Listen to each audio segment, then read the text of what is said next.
baptisms in that 8-year period before we came. And I still believe strongly that the greatest lack that we have is a willingness to allow the creative processes to restart children of the church.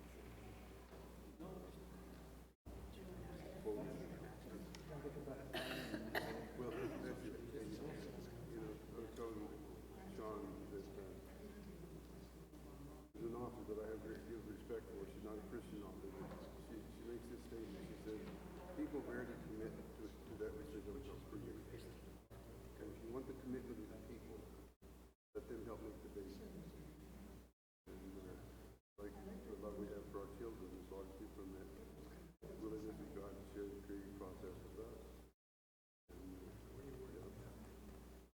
well, I've enjoyed being here today. Yeah.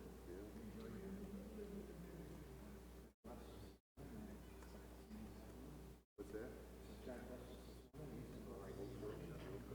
I think for you to say that the live stream it into the home? Yes.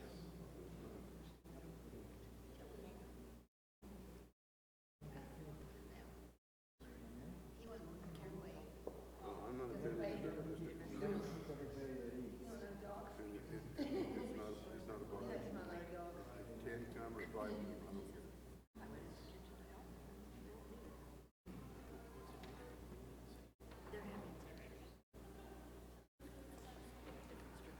Are you going to stand on this level? Would you like to stand? I don't read it. We have some music stand or something, right? I will work my notes through the presentation. So.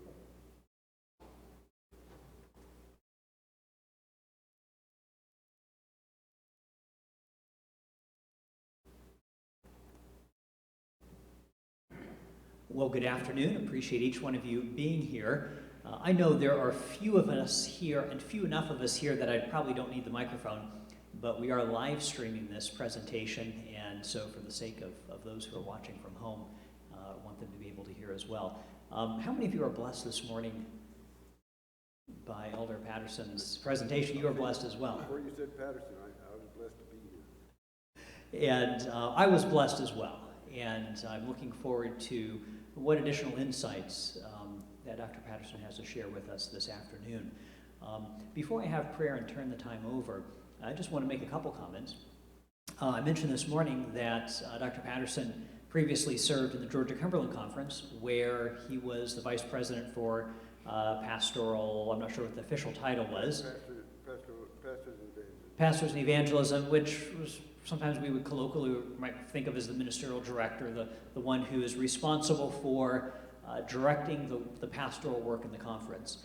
And Dr. Patterson was the one who extended to me the invitation to join the Georgia Cumberland Conference, and appreciated that opportunity for most of my ministry to spend in the Georgia Cumberland Conference.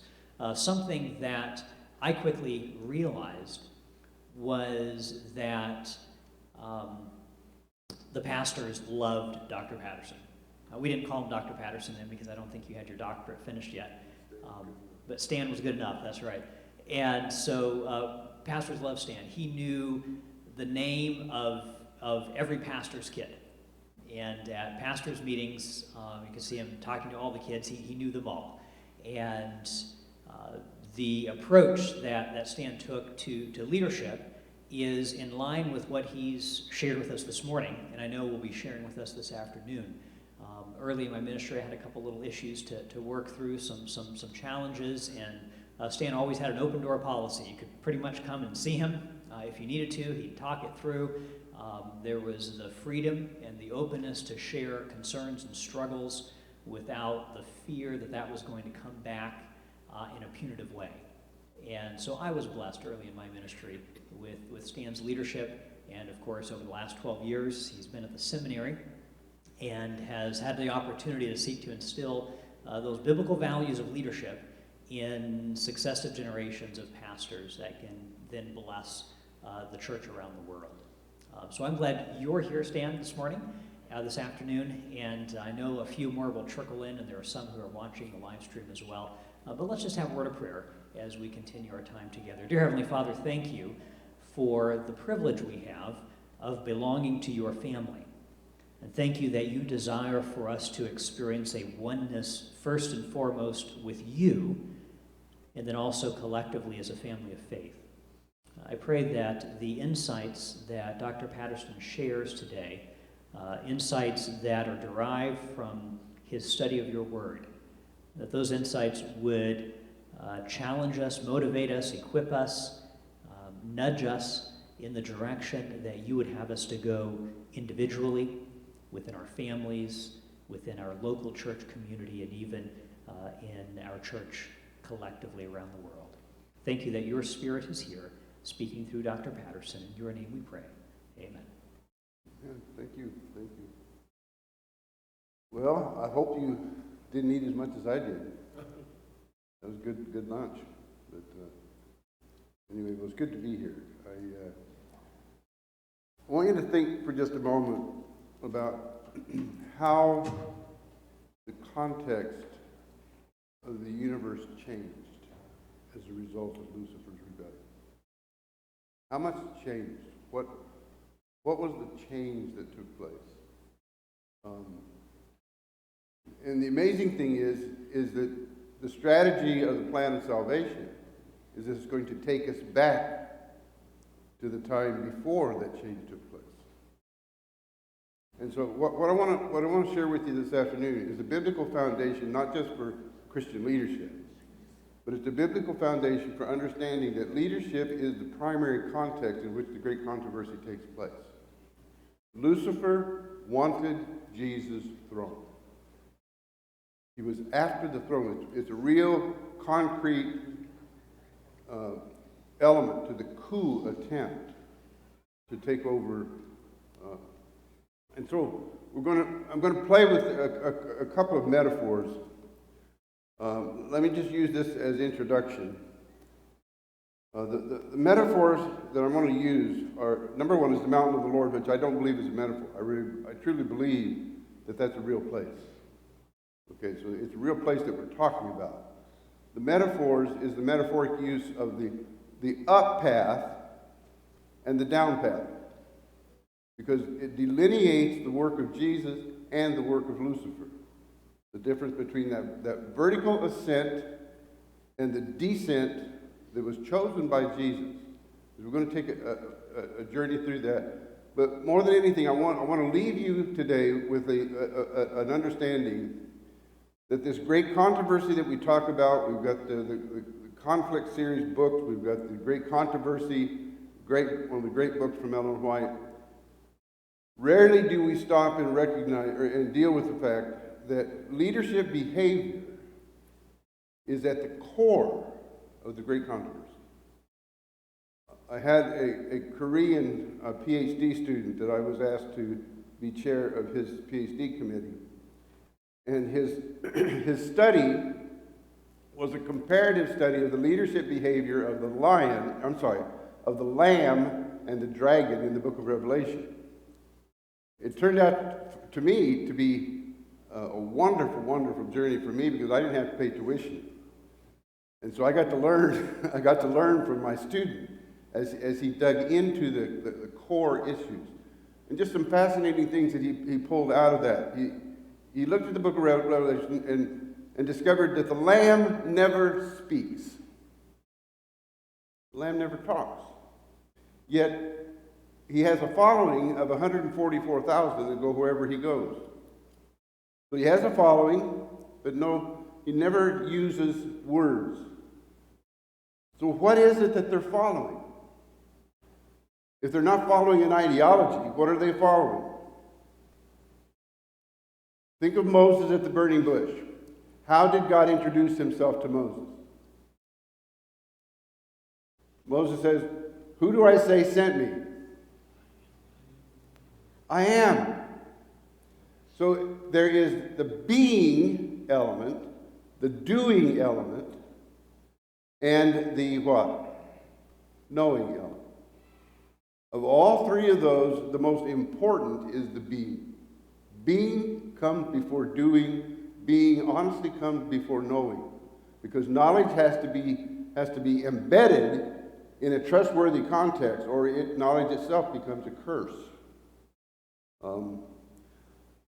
So we'll take a journey through there, but first of all, the Bible is the defining standard. Let's play just quickly. What are your culture background? Where do you trace your family history? What nationality that became American? What is your background? Irish. Sorry for you. Me too. But I'm a transplanted Scotsman who became an Irishman.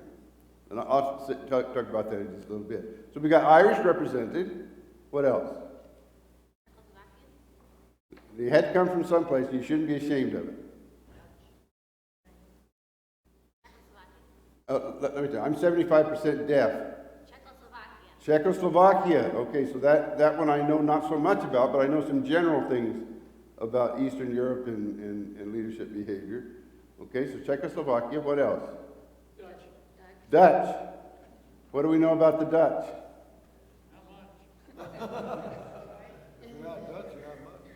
I had one of my compatriots in Georgia Cumberland when I was VP down there was a Dutchman from Michigan by the name of Hazekamp. Very direct, painfully direct at times. We had been in a committee meeting. Been in a committee meeting, and they were trying to raise money to refurbish the camp, not the youth camp, but the retreat centers. It's where the very nice retreat center they have down there. And I personally didn't pledge anything. This was a public taking of pledges. I pledged nothing. Not because I wouldn't or wasn't going to pledge something, but I just don't do that in public. Are you following me? Now that is probably culturally informed.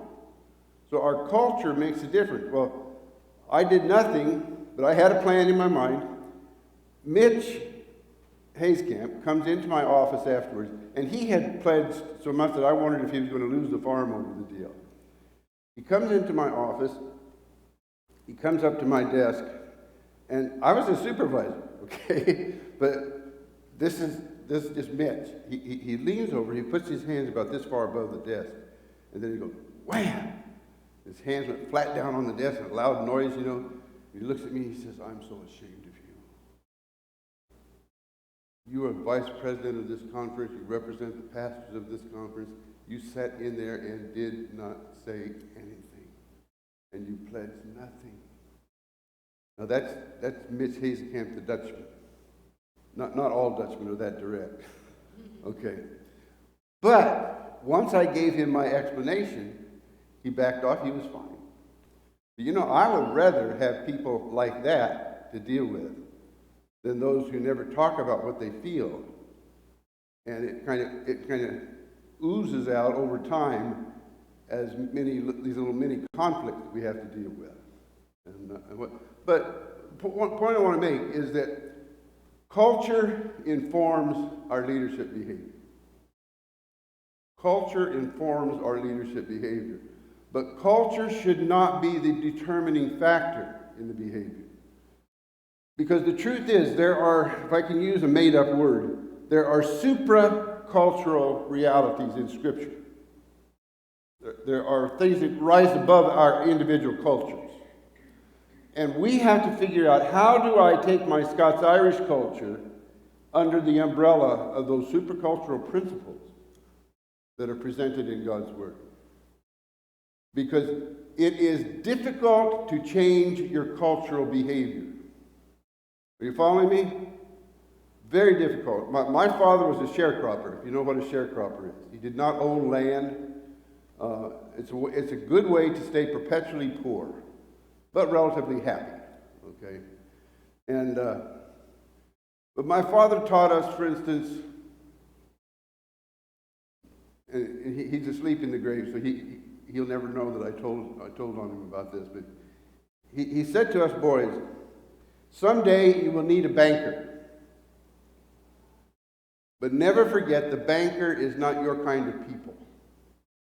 He is not your friend. Now, my father grew up during the Great Depression. He said the same thing about lawyers. And he says, if you see a lawyer and a banker together, you better pray that they're not heading for your house. Well, What did lawyers and bankers do hand in hand during the time my daddy was growing up? Yeah, they come take your farm away from you. And they didn't take it away from people who owed everything. They took it away from responsible people who had the equity built up in the farm, and it was still worth something, so the bank could take it and still make money. Those that were completely smothered in debt often were a safer bet during the Depression than those that had just a little debt. So he taught us to distrust almost anybody that wore a shirt and tie. I'll tell you what he thought about preachers. It was one of the things that made it hard for me to become a preacher. My dad said, if you meet a preacher, shake his hand. And if his hand is soft, you'll know that he is making his living off the hard work of somebody else.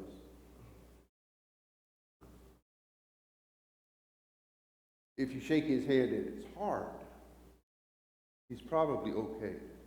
So he gave him a tentative approval if the guy had calluses on his hands. Okay, do you understand that kind of thinking? Now, when I got out and on my own, I had to find a way over those things that I was taught as a child. My preference was to be with working class people. I was not a Christian. My preference was to stay away from people that were not my kind of people. Well, who said they weren't my kind of people? My dad. And all my life I wanted to be like my dad. So I had cultural plus modeling influences that determined how I would behave as a leader. And I basically absorbed myself in the tribalism of working class, which meant that I probably would never have found my way out of it if it had not been for one thing. What do you think gave me a road out of that tribalistic attitude? Seventh-day Adventist Church. Adventist education. I became an Adventist when I was in my mid-20s. But my parents had become Adventists when I was in my early teens. I left home at 17 and never went back because my parents had become Adventists. And they had forced me to go to an academy for 2 years. They thought that it would cure me of some of the bad habits that I'd picked up along the way. And the point I want to make, and I don't want to spend too much time on this, is do not underestimate the influence of your culture. Probably if you grew up in a Dutch or German culture, hierarchy and structure is very important. I rode beside a KLM stewardess on the way back from China. Not recently. And one of the things I had noticed in flying mostly Delta pilots, before the plane takes off, will announce over the loudspeaker, flight attendants, please take your seat. On KLM, the pilot comes on and says, flight attendant, sit down. Now the nuance is different. So I asked the stewardess, I said, why is it so, it seems awfully bossy to me. Now, why would I think it's bossy? Because my cultural norms said that even in the context of work and management, you extend almost a false, it's almost a false reality, but you extend a sense that the person you're asking to go do a job is going because they're choosing to. Let me illustrate. I ran a construction company for a number of years. Remind me your first name. Harold. So Harold is working on my crew, and he's an expert when it comes to building steps and figuring out the sequence and the rise and what have you on step.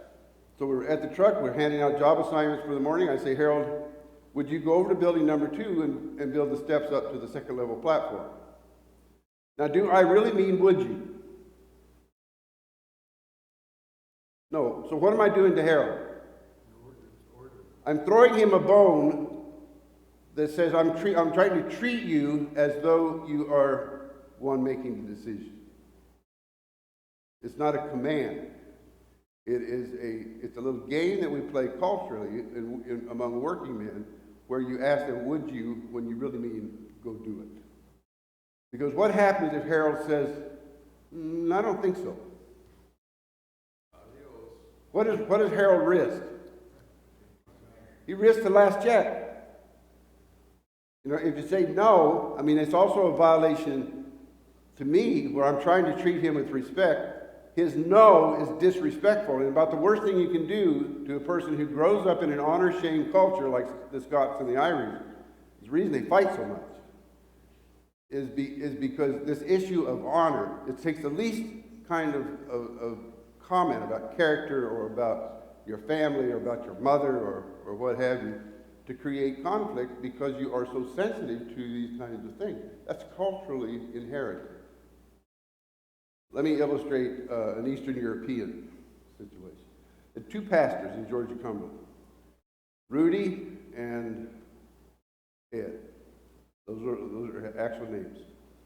They were actually from Ukraine, and they grew up on a wheat farm in southern Saskatchewan. 13 sons this man had. He walks into breakfast one morning. Rudy was in there, and so was Ed. They're all getting ready to eat breakfast. And the daddy says to Ed and to Rudy, Rudy and Ed, you're going to be pastors. So it's like God gave him the call to extend to his sons. And so Rudy and Ed became pastors because they had a hierarchical approach to family life that predisposes them forever to that kind of structured decision making, that kind of subordinate and what's the opposite of the subordinate? The leader. And those things cause problems because if you're in a church, for instance, where you have Irish people and you have Czechoslovakian people and what have you, the Irishman will be offended if you boss him around. If you want an Irishman to do something, tell him not to. Now, I'm exaggerating a little bit, but not so much. But this issue of culture is huge. And in America today, I mean, just look at yourselves. I'm standing up here this morning. I see Laotians. I heard Spanish spoken at the lunch table. We've got all kinds of cultures that make up the Holland Church today. And every one of those cultures brings something unique to the Holland Church.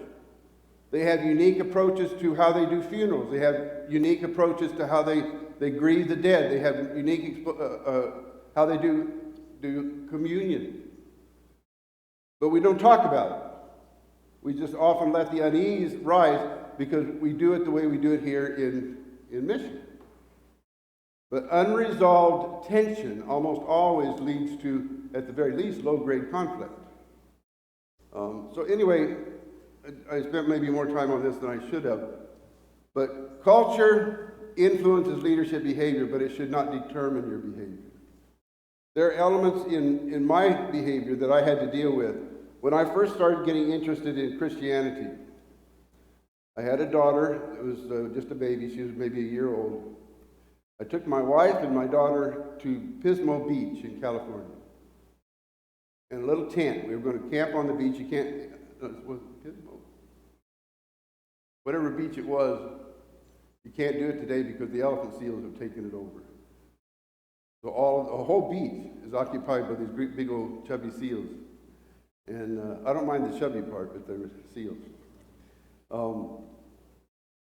But I ended up taking the serviceman's Bible I had got when I was drafted and reading the New Testament through 3 times, and I never enjoyed the beach at all.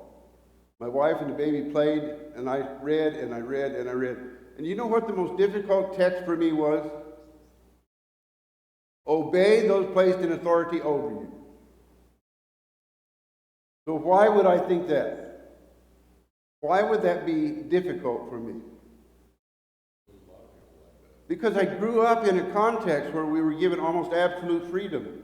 My wife calls it irresponsible parenting. Because my parents would let me and my brother go camping in the woods,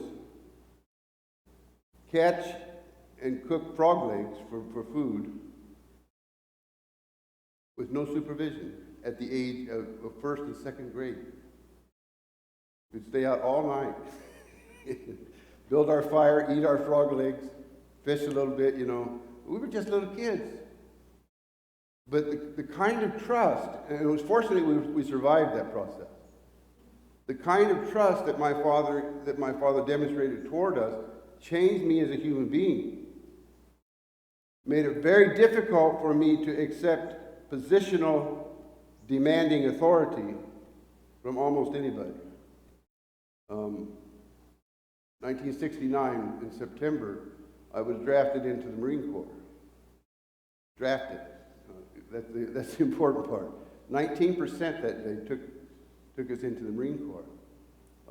And so those issues caused me a problem on several fronts, and related to authority. So anyway, there we go. So spiritual laws govern spiritual behavior. The casual observer will likely question these principles. Why go down when it seems natural to go up? The natural inclination of the human heart is to command and control. If you have some leadership training, as soon as you live beyond your leadership training, in other words, you have extended everything that you know you should maybe try to do, what happens when you run out of ideas? You fall back on force.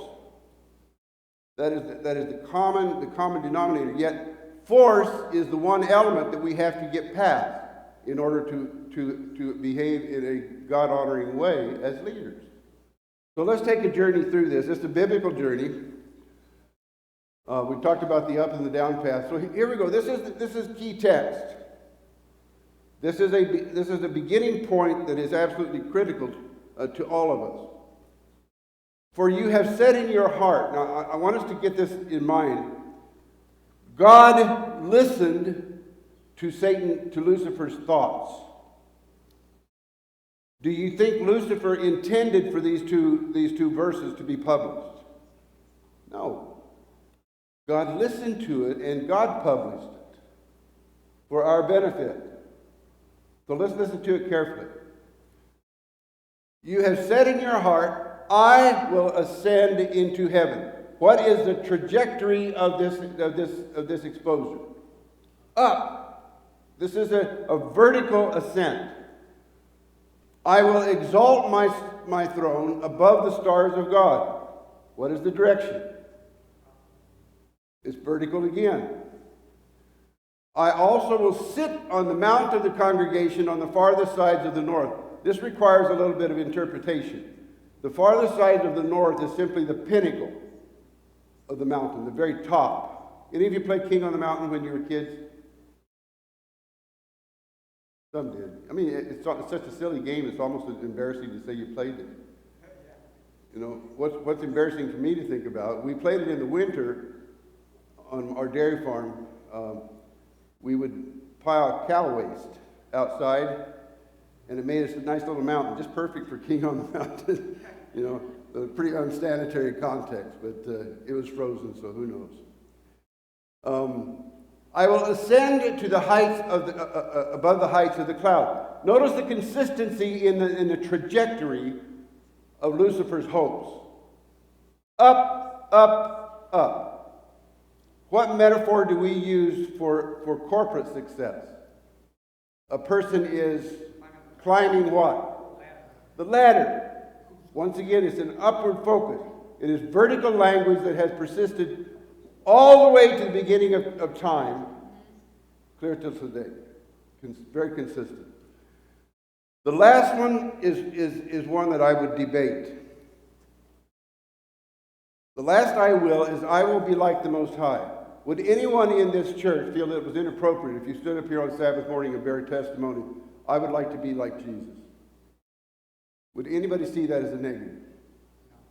No. I want a character. I want to behave the way God would behave. That's positive. You can't really understand this fifth I will without looking at the I will context down through history. Because it reveals its intent, but it takes time. We'll come back to it. Okay? So the ascendant model is an egocentric upward focus. It's revealed in the use of the first person singular. The common pronoun that's used in Isaiah 14 is what? I. The goals are not authorized. In the Seventh-day Adventist Church, how is it that your pastor became a pastor? Did he just choose one day? Well, kind of, to tell you the truth, because the way our system works is the thought first comes to the person. But that's not a call. That's not yet a call. It has to be tested. And so the call first comes to the individual. But until that sense, and it generally leads the person to taking a risk of pursuing education on the undergraduate level. Is that cheap? That's on the one who thinks he may be called to ministry. So the test of being willing to pay for undergraduate degree that will not help you if you need to go get a job from Ford Motor Company. Are you following me? You spend 4 years in pre-ministerial training, get out and not have a call, and I'm telling you, other than maturing your character and maturing your intellect, it does not recommend you to a position. You really have to train again if you don't get an official call. So the official call comes when the church recognizes that there's value in you. I happen to be the one who invited your pastor to become a pastor. Which is one of the little coincidences in life. That I was vice president in Georgia Cumberland when he wanted to be a pastor. But it was not his decision. My involvement in that process was to announce to him our decision that confirmed his sense of calling. And so we don't choose for ourselves. We prepare ourselves, but it's the church that does the choosing. Now that's a pretty risky process. I mean, have you ever thought about that? That is risky. But that's how it works.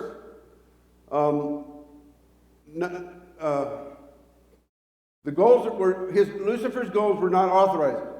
He was not ordained to such lofty achievements. He coveted a position and a role to which he was never called. So calling is critical. I'll be honest with you, as a pastor, I was always cautious about a person who would come up and volunteer to be head elder. Are you following me? There's a certain amount of caution that leaders and the church should exercise when a person promotes themselves. Because ours is not a self-ascendant system. If we live together, if we worship together, if we serve and minister together, the church will know what is the basis of your calling. And almost always we're looking for good leaders. We're looking for good leaders. But anyway, so Lucifer climbed the ladder of his dreams, and from that ladder he fell with tragic results. One of the interesting things about these texts in Isaiah 14 and Ezekiel 28 is it tells us the outcome. That Lucifer will be cast down. So why is it that controlling behavior and controlling leadership still has a prominent place even in the church in terms of what's accepted as leadership behavior? If we have been told that Lucifer was cast down for these very same reasons, why would we risk behaving in the same manner as Lucifer, thinking that it's going to be different for us? Does that make any sense at all? Okay. So this is Isaiah 14. I'm not going to take time to read all these, but first verse of verse 12. How are you fallen from heaven, O Lucifer, son of the morning? How you are cut down to the ground, who weaken the nations. You shall be brought down to where? What is Sheol? Sheol is the Hebrew word for grave, or hell. Same term. Remember that one. We'll come back to it in a different language. Now, Ezekiel 28 is the parallel prophecy related to Lucifer. One deals with the king of Tyre, the other the king of Babylon. Okay? He says, you were the anointed cherub who covers. Now look at the underlined 3 words. I established you. Do we have anybody here that knows about cats? Now that's, would you stand up? Okay, this lady knows about cats. I would like for you to assume the posture of a kitten that's being carried by its mother to a new hiding place. What's the posture? Yeah, the mother is carrying you to a new hiding place. What is the posture of the, okay? So are the arms loose or stiff? Loose or stiff? Very loose. What's moving? Only the eyes. Only the eyes are moving. It's kind of like, So why is the mother moving? Thank you very much. That was good acting. Why is the mother moving the kitten? What's that? Safety from whom? The tomcat. The daddy cat will come back and kill the baby. That doesn't make sense unless you're a daddy cat. Because the mother will not go back into estrus until the babies are gone. It's a very selfish bit of behavior on the part of the tomcat. So the mother does the best she can to keep the kittens hidden until they get past that point where they are at risk from the father. Okay. So if you think on that, God says to Lucifer, I established you. I carried you and you surrendered to my will. I carried you and put you in exactly the right place for you. So it was from that chosen place, that established unit of assignment, that Lucifer began to covet more. So if his view is ascendant, what is higher than him? Who was higher than Lucifer? Only God. So his challenge is not to other angels. His challenge is to leave the context of angels and hobnob with God.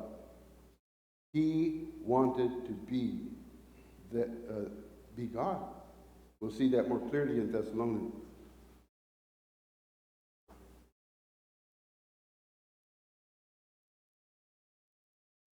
Therefore I cast you as a profane thing out of the mountain of the Lord. Just know that this is not hidden from us. We know the end result of this kind of leadership behavior. This kind of behavior, period. So elements of the ascendant model. The setting for both Isaiah and Ezekiel's depiction of prideful promotion, and ascendant behavior is the mountain of the Lord. So all of this happens in the dwelling place of God. Now, it's amazing to me, I know we play on words with this thing, Amazing Grace, but the older I get and the more experience I have with dealing with my God is the extent to which His grace extends. I mean, amazing. I sometimes I feel like a survivor. I'm almost 70 years old. I'll be 69 here in just a few days. St. Patrick's Day, to be exact. My grandfather was an Orangeman. Well, I have to be honest with you, my ancestors were orange too. You know the difference between orange and green among the Irish? The orange Irish were brought to Ireland from Scotland. And they were settled on the land and the businesses and the homes of the Northern Irish who lived in Ulster. And the English pushed all the Irish south out of Ulster, and they settled it with his ancestors and mine. Now, if you were a green Irishman who's Catholic, the orange Irishmen are Protestant. So this conflict in Ireland over Protestantism and Catholicism goes way back. Way back. The only problem is the Protestant Scots were so pugnacious. I can say this because we're brothers, okay? We were so pugnacious that the English fought 2 or 3 wars with us after settling us there. They brought us in because they thought we would be easier to get along with than the Irish who were Catholic. In reality, those John Knox version of Presbyterian were much more difficult to get along with than the Catholics. So there's a little bit of history there. So the English call us the Ulster Scots. In the United States here, we refer to the Scots-Irish. They have a hyphenated term that's used. So again, that's part of the cultural thing. But out of that stress, out of that national stress, many of us were forced to move to Australia, to the United States, and what have you. And what did we bring with us? Fierce independence. Fierce independence. I'm just going to leave it. We spent enough time on that. Okay, so in both narratives, the offender covets position and glory that were not his own. And in both cases, the consequences are tragic. We should be sensitive. If we're a leader in the church, we should be sensitive to those who promote themselves. We should be sensitive to this press toward politicizing the election process. One of the things that I secretly rejoiced about when I left pastoral ministry and went into a different line of ministry was that it gave me reprieve from nominating committee. No. Why would I want to be free of nominating committee? The truth is, I didn't really get free. I just got replaced by constituency. Okay? But nominating committee was when all of the jealousies would rise back up, all of the stresses over position would rise back up, all of the self-ascendant attitudes and behavior would expose themselves, and it was just a nasty, difficult time. I praise the Lord when the church allowed us to go to 2 years instead of 1. This is a good move.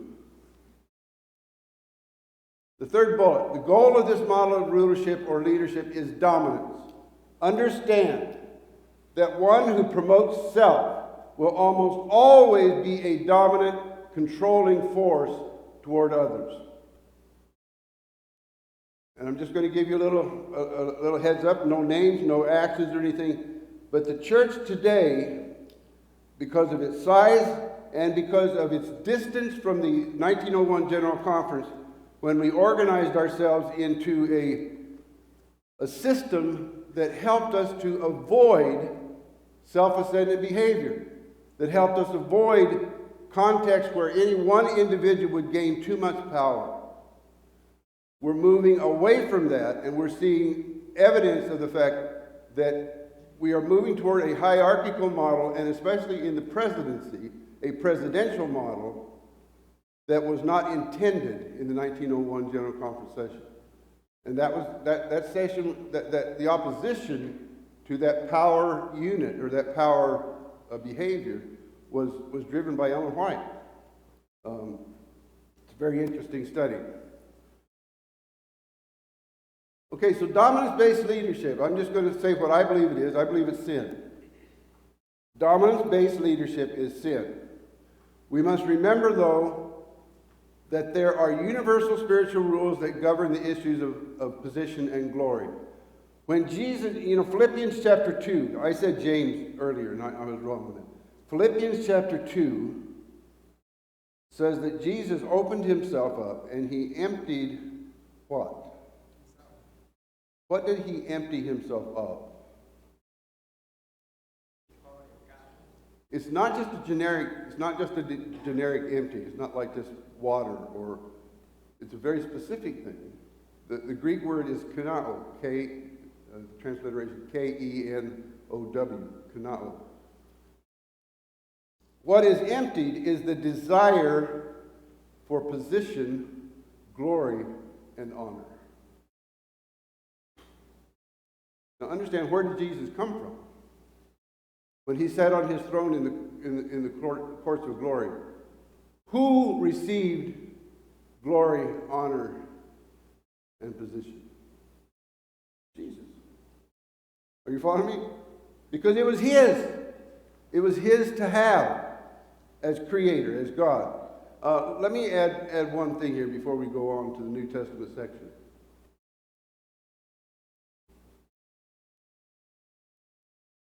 There was a point in time during the rebellion of Lucifer, and I skipped over a lot of those details, but there's a point in time when Jesus stood up and announced that he was going down. You know, I don't have a biblical text to support that, but we know that the incarnation started with a plan, the plan of salvation. But there was a moment in time,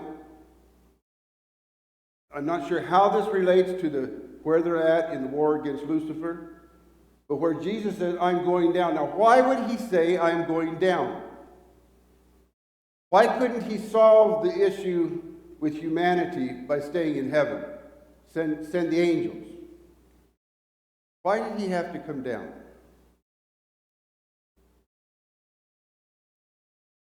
Yes, talk loud. Because Lucifer had said that no one could do it. Honey, I can't hear you. This is my wife back there. I said because Lucifer said that no one could live that pattern. I'm going to come close. I'll say it. Lucifer told Christ that this is impossible for man to be able to do this.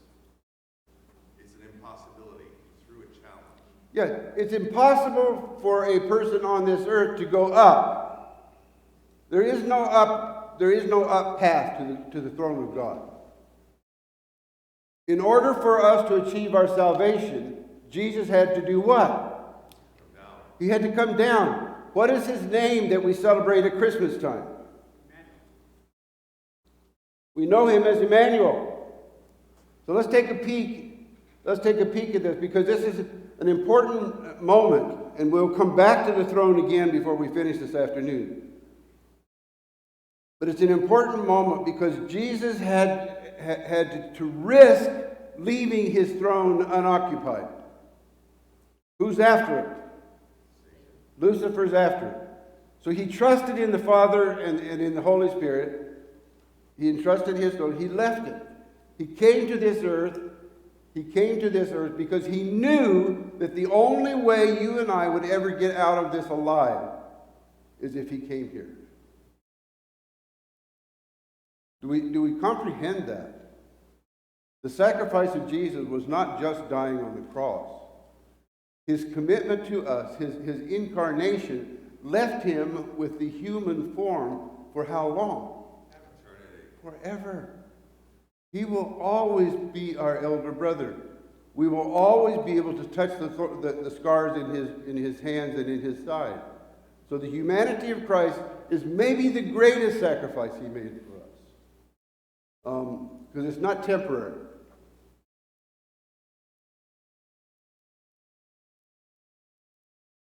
So here we are in Matthew 11. It's the curses on 3 cities. But I say to you, it will be more tolerable for Tyre and Sidon in the day of judgment than for you. And you, Capernaum. So he's talking about Capernaum. Anybody here been to Capernaum? It's an interesting town. It's the city where Peter's mother-in-law lived. They have uncovered where she actually lived. It's underneath of another building, so you have to walk in around the foundation of another building above it. But they have found that place. And it's only about 20 yards from this giant old synagogue that exists as her neighbor to the north.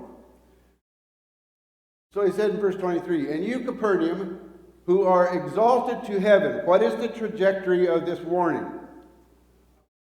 Up. So we're going back to the same terminology, and it deals with self-exaltation. You who are exalted to heaven will be brought down how far? To Hades. Hades is simply a Greek word in place of Sheol. So we see the same consequence here as we see in Isaiah 14. For if the mighty works which were done in you had been done in Sodom, oh, this is really getting hard here now. it would have remained until this day. Now stop and think about the impact of this name calling. He's identifying their behavior as being worse than what? Worse than Sodom. This is a serious accusation. Worse than Sodom. In fact, he says, if the mighty works were done in you had been done in Sodom, it would still remain until this day. So the destruction of Sodom and the loss of Lot's wife doesn't hold a candle to the self-exaltation and heresy sponsored by Copernicus. But I say to you that it shall be more tolerable in the land of Sodom in the day of judgment than for you. How serious does God take this issue of self-exaltation? Now, let me take a little side trip. And I have never been to a Michigan constituency. But my understanding is that they are generally fairly orderly processes. In North America, there are places where constituency sessions are wild and scary, where they have been politicized to the point of gross embarrassment for the church, where people will actually campaign against another person to try to find reasons why that person's character would not recommend them to that role. Does that belong in the church? No. But we also need to be aware that the church can become so, ignorant of the processes. The constituency sessions can be led by administrators who literally come to the session without authority. On the day your officers come back to session, they come without authority. Their authority ceases before that day. But we have lost any sense of that reality. If you understand what I'm saying. That we sometimes grant our administrators greater authority on constituency day than they should have. But that's a sensitive issue that I'm not going to go beyond just that statement. We need to know and understand our governance process. Because the human heart tends toward the self-exaltation. If we don't know our process, if we are not teaching the next generation how the Adventist Church is supposed to lead itself in terms of governance, we are making a big mistake.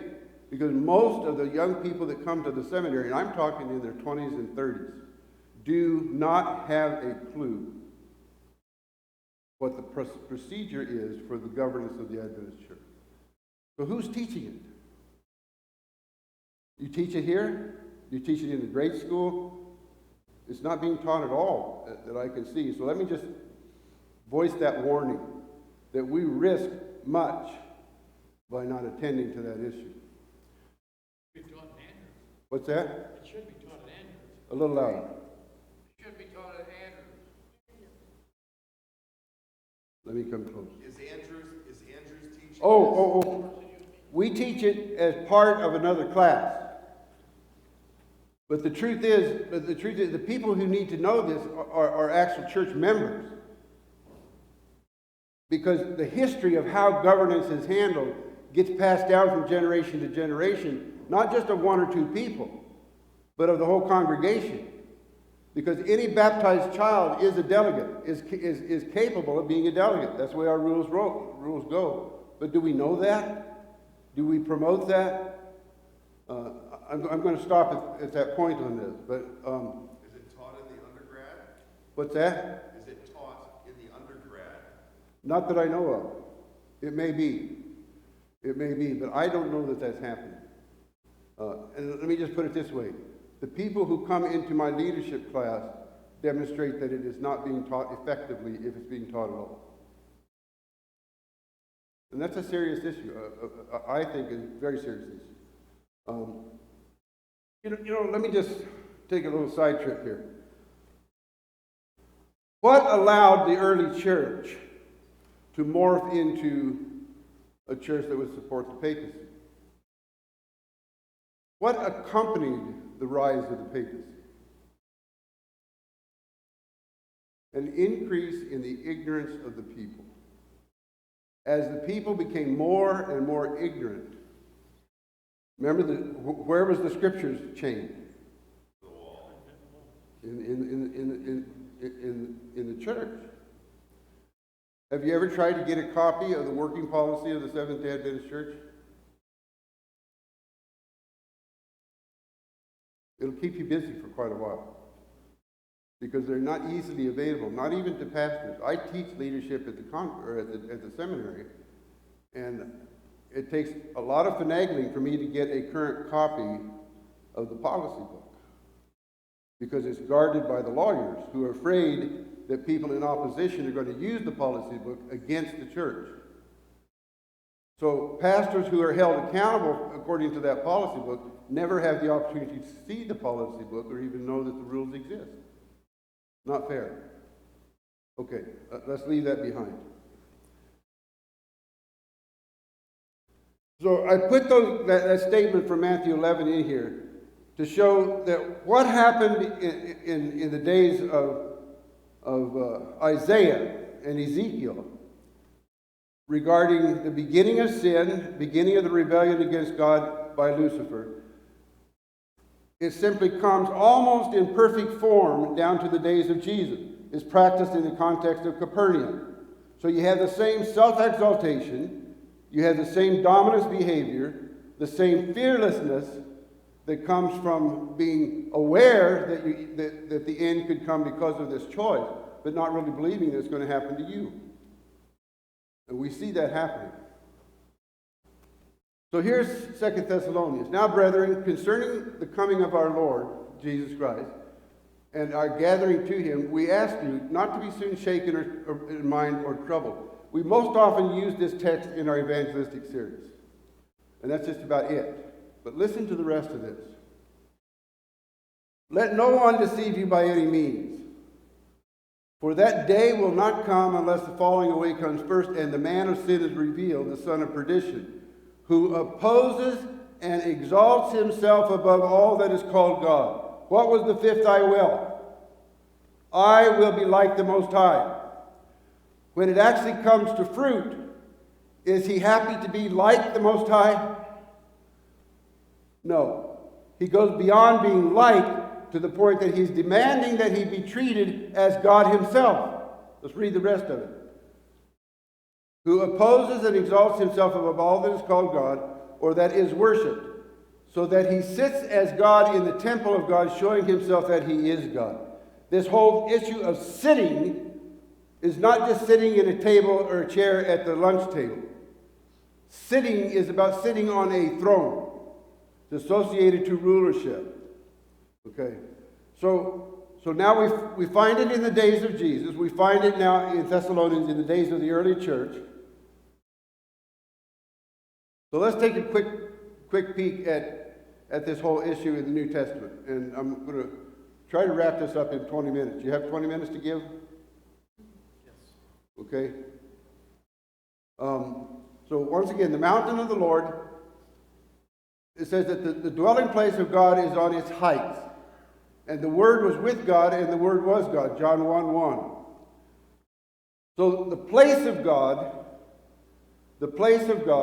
is also on the mountain of God.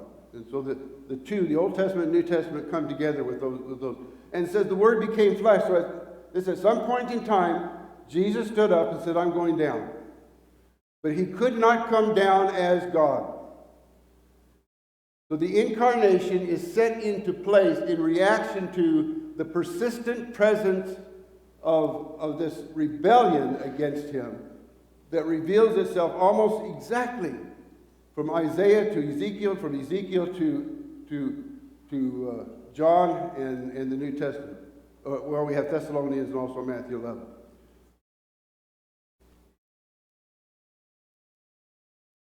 So we know Emmanuel, God with us.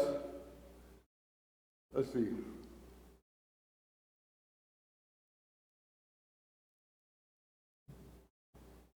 Okay.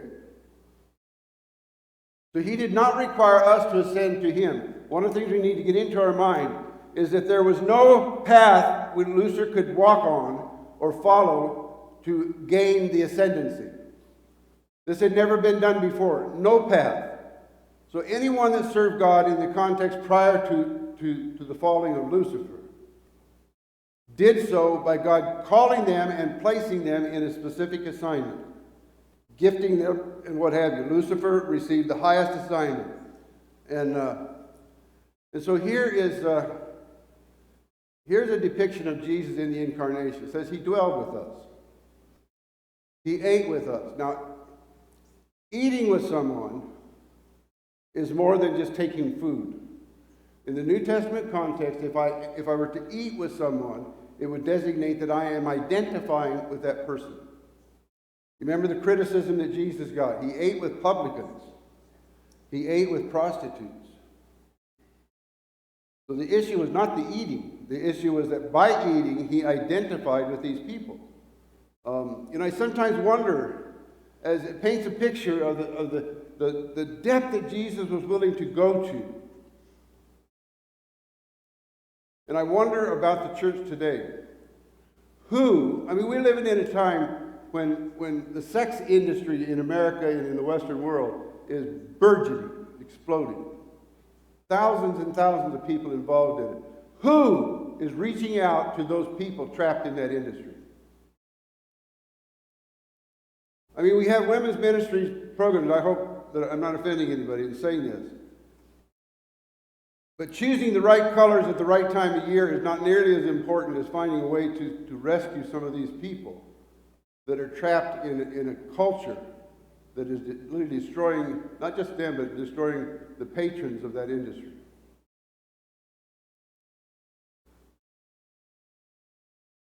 His preferred, I got to tell you a quick story. My wife tells me, I tell too many stories, but I'm going to say this very fast. My head elder in Cheyenne, Wyoming was a fairly high-ranking IRS agent, tax guy.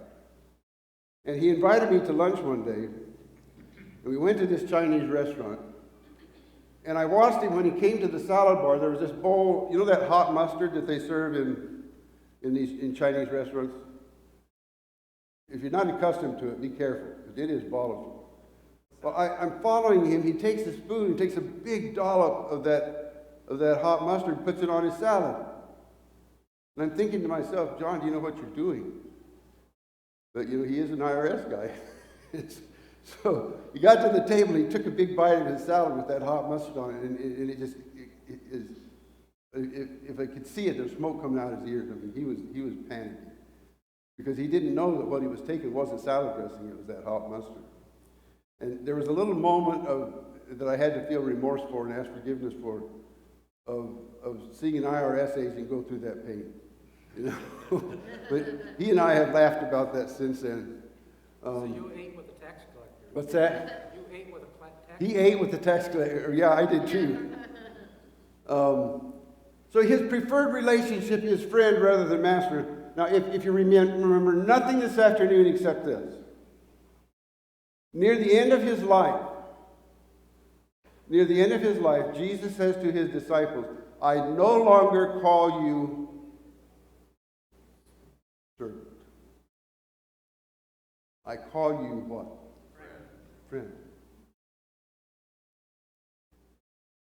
Why would Jesus do that? Why would he sacrifice his position of authority for relationship?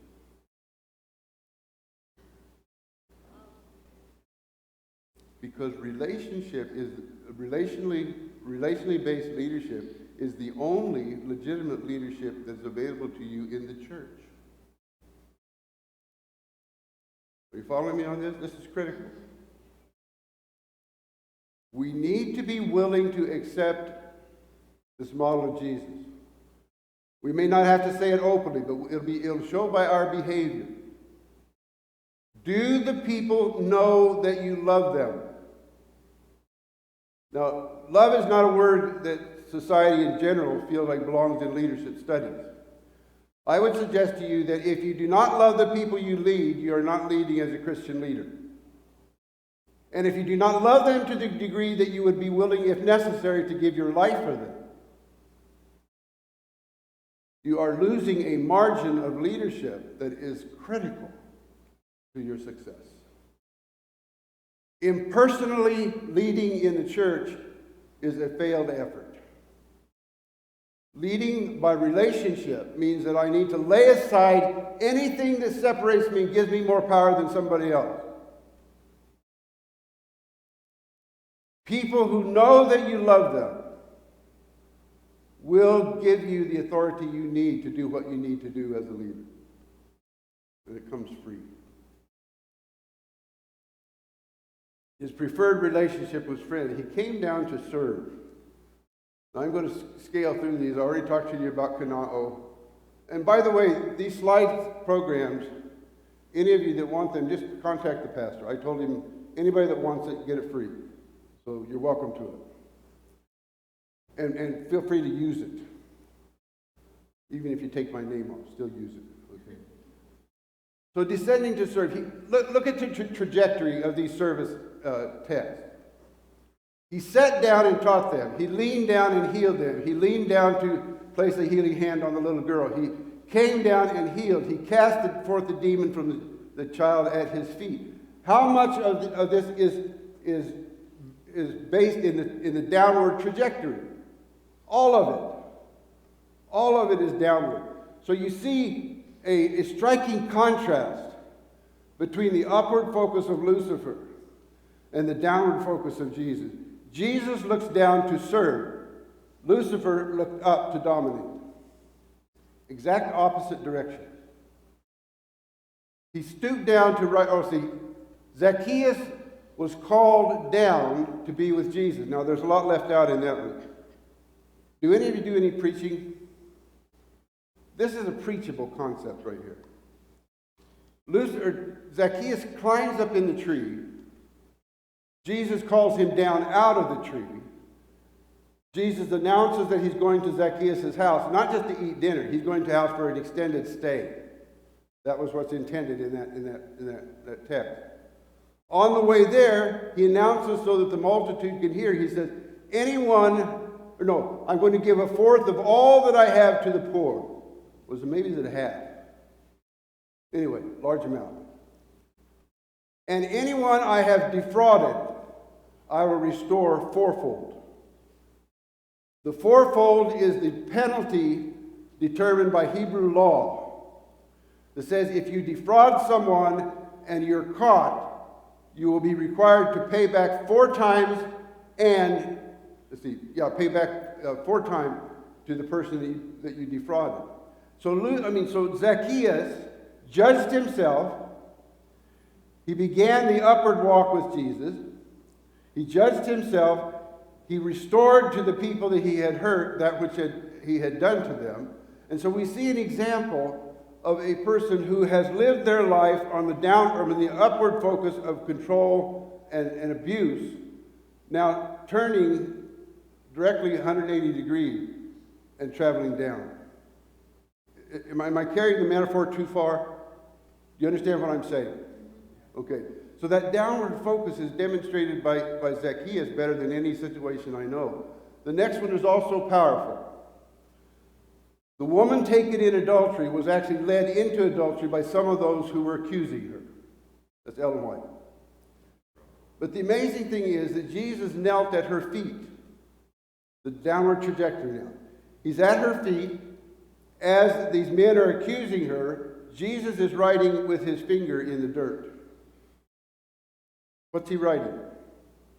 He's writing the narrative of the lives of the men who are standing about him.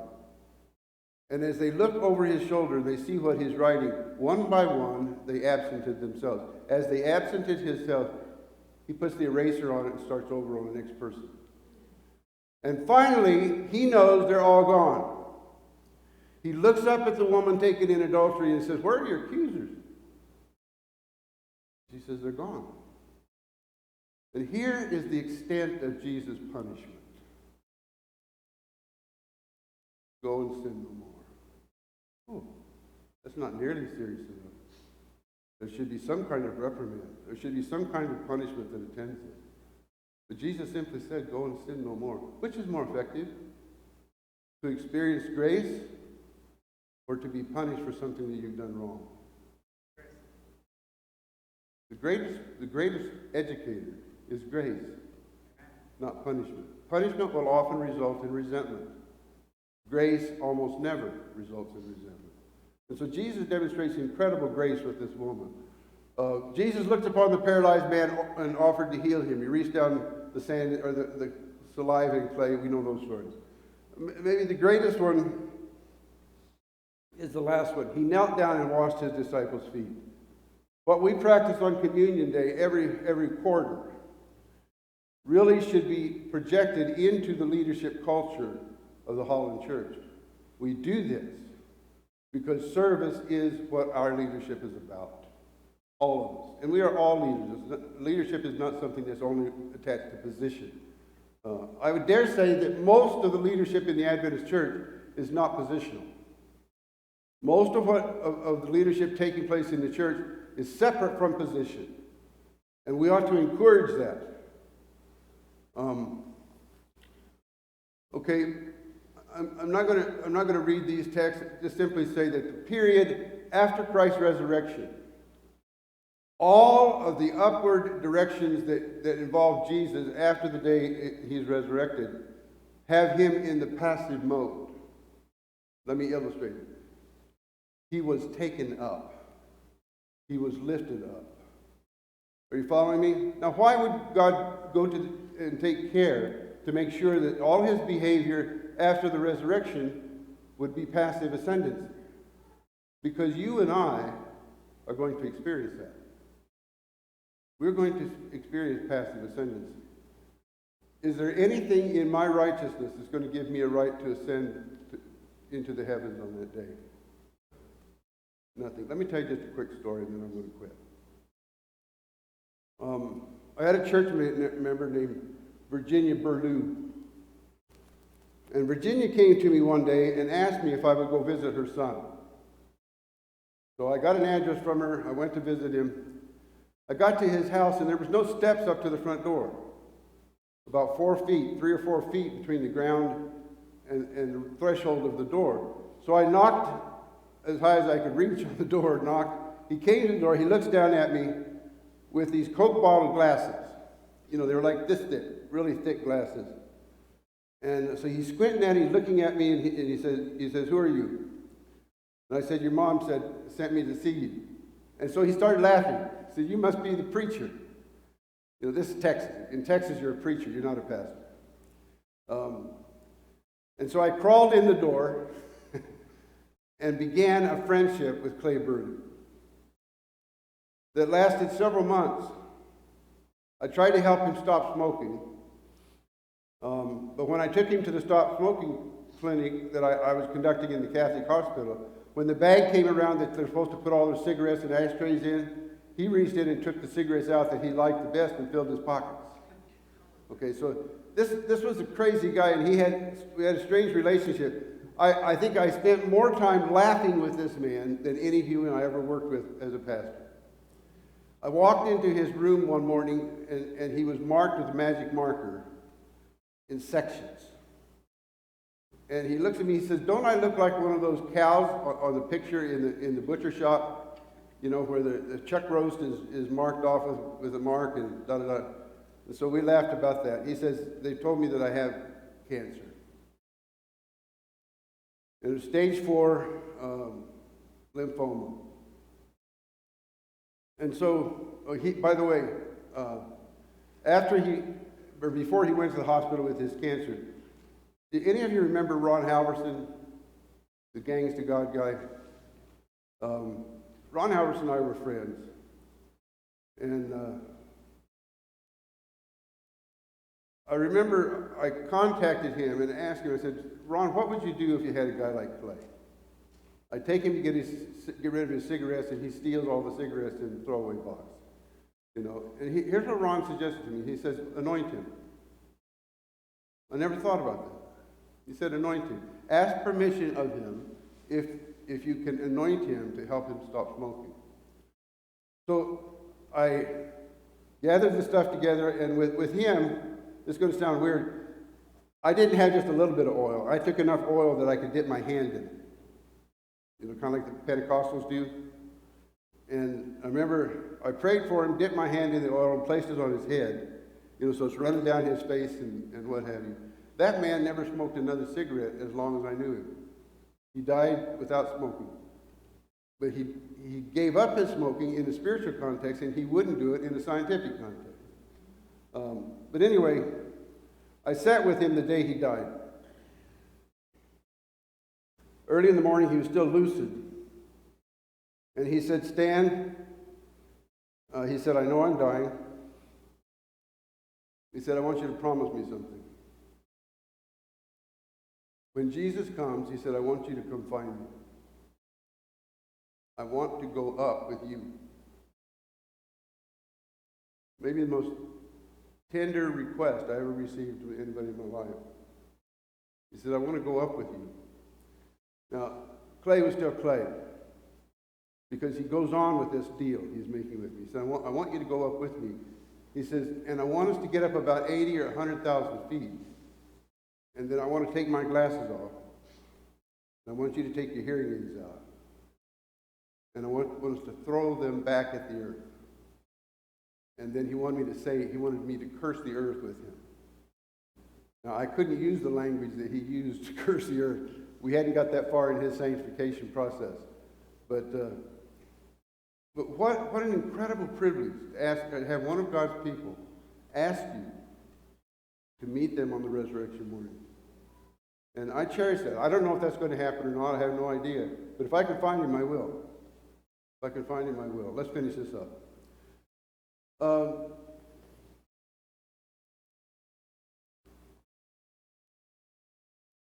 I'm going to skip most of this. Let me just share the essence of this. The law of love, love of God and of fellow man, is one of the laws that govern leadership. That's what we just talked about, the law of love. Avoid selfish ambition. Position is not worth the fight. Position is not worth the fight. Do not allow yourself to be sucked into fights regarding position. It is not worth it. Position is incidental to leadership. Does that make sense? Position is incidental to leadership. No lording it over others. So I'm going to stop on this last verse. Revelation 3:21. To him that overcometh, I will grant to sit where? With me on my throne, as I sat with my Father on his throne. So now we're back to the throne. The last time we were at the throne, it was empty. Is it empty now? No. The throne is filled. This tells me that we are going to be exercising leadership as members of the New Jerusalem population. The redeemed, you don't sit on a throne for comfort. You sit on a throne in the biblical context in order to rule and to govern. God has a plan for us in the new earth. And it involves judging and it involves ruling. We need to prepare ourselves now. We need to discover the biblical realities of leadership now and practice them to the best of our ability. And I can tell you they are not dominance-seeking. They are service-oriented. May God bless you. May your church become a serving church. Thank you for being patient with me this afternoon. God bless.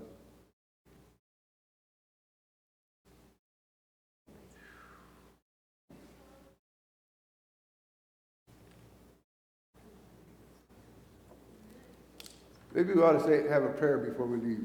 Let's bow our heads just for a second. Lord, we give you praise and honor and glory that you have revealed to us the things that we need to know in order to honor you in the capacity as leaders of our families, of our church, our community. And so just guide us, O Lord, bless us and keep us until we meet again, is my prayer in Christ's name. Amen. Blessings to each of you.